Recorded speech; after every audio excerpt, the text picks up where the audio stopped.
We understand that the NKTI is already in the danger zone as far as yung COVID-19 capacity is concerned. Pero yung NKTI po naman is not a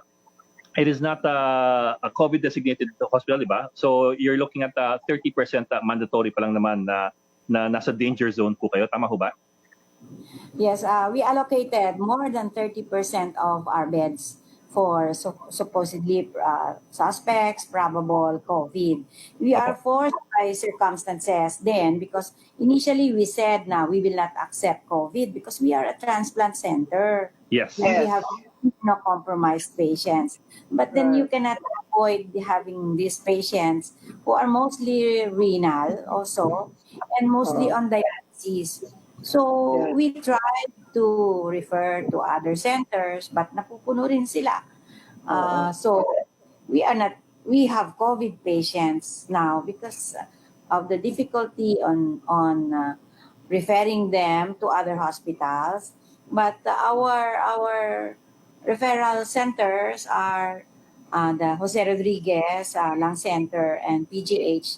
They help us naman, but they're also full, no? Just like our hospitals. Pero Doc, qualify po. When you say danger zone, what numbers are you looking at? Well, ang definition nila of the danger is if you're occupied more than 70% of your allotted beds supposedly for COVID. And we have initially we had 94 beds, and then if you're going to count the emergency room, no, as of yesterday until this morning, 100% na kami. More than that. Yes. So, ma'am, if that includes the emergency room as well, then kamusta po yung non-COVID cases nyo? I mean, maraming mga tao gumagamit ng tumatakbuhan ng NKI. Kamusta po yung non-COVID traffic of patients no? Yes, we have non-COVID wards naman, and they're mostly in the other wing. So we cannot touch that because we have also we have to take care also of other non-COVID patients. We had some transplant patients there or transplanted months ago maybe, and some other cases which are not really renal. Pero isolated po yan. I mean, it's not affected by the situation on the capacity, the capacity limits sa COVID.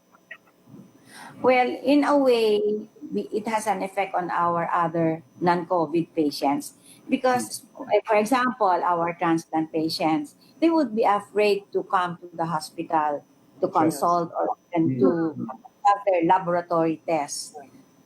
It's really hard. It has really affected all other non-COVID cases. Nag-decrease din ang admissions namin sa kanila. Doctor, sabi ng ibang officials in charge of the COVID response, kaya daw nagkakaganyan, napupuno, kasi pati yung mild and asymptomatic, nagpapakonfine sa mga hospitals. Is it the same case sa NKTI? Saka, have you raised the issue with the government? Anong sinagot nila? Kasi yun ang sinasabi nila eh. Yes. Ang mild, hindi namin talaga dapat i-admit, no? But we have healthcare workers na mild ang symptom, but they cannot isolate themselves in their family, in their home. Typically, we have big families, right? Kuya, si lolo, si lola. Kaya, they're afraid to go home. So, at the outset, we try to accommodate them because parang isang ward doon na parang infirmary na rin sana dedicated to our health workers. Pero napupuno din. So, we advise them to go to facilities, yung mga facilities. They say, hindi naman facilities, ayaw. Pero kung ang DOH ang magsabi, you have to move to an isolation facility. How complicated is that? In your case, health worker pala yung marami dyan. Mahirap. I am also DOH. We are DOH. Mahirap din mag-convince, and they will say, it's more difficult to manage your employees. Doctor, ilang health workers na ng hospital ang affected ng COVID? Hindi ba nagka-problema kayo at the start eh? Sa ngayon, yung nurses nyo and doctors, mga ilan ang na-affected? Well, ang na-affect na sa amin is 145 Wow! patients. Oh, wow. Yes. But in the last sana kasi, in the last 2 weeks na ito, we were also worried because mukhang mabilis yata. I get the result of the swab every day, no? So I get Overnight na. Yes. sabi ko, bakit ganon? 3 to 5 or 4, average of 4 health worker every day in the past 2 weeks. Nadadagdagan. Nadadagdagan ng positive na health worker. Of course, most of them mild naman, no, mild. But of course, you worry about them because they have they eat together with other nurses, they go home to their families, and if they test the families, nako, ang mga anak din pala positive, no? Talagang family na affair na yung COVID na yan. Right. So, increase na yon, hindi pa man nakakabalik yung 2 weeks na yan, quarantine ka kunyari. Hindi pa nakakabalik, nadadagdagan na naman ang mako-quarantine. So, that's why...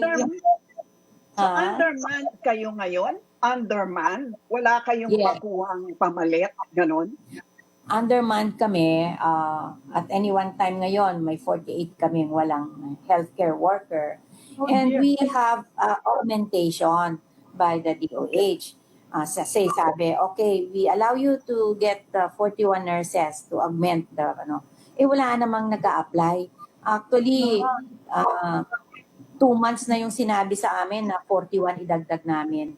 Ngayon, mga 30 pa lang ang nag-apply sa amin because they're also afraid, no, that they will be assigned in the COVID. So, and of course, alam mo ng mga nurses, they really after the green back, di ba? Yeah. Right. Yeah. Mas gusto nila sa abroad. Oo nga. So, I'm surprised na nakakakuha pa kayo. And you're just one hospital out of many now whose health workers are also dwindling in number, di ba?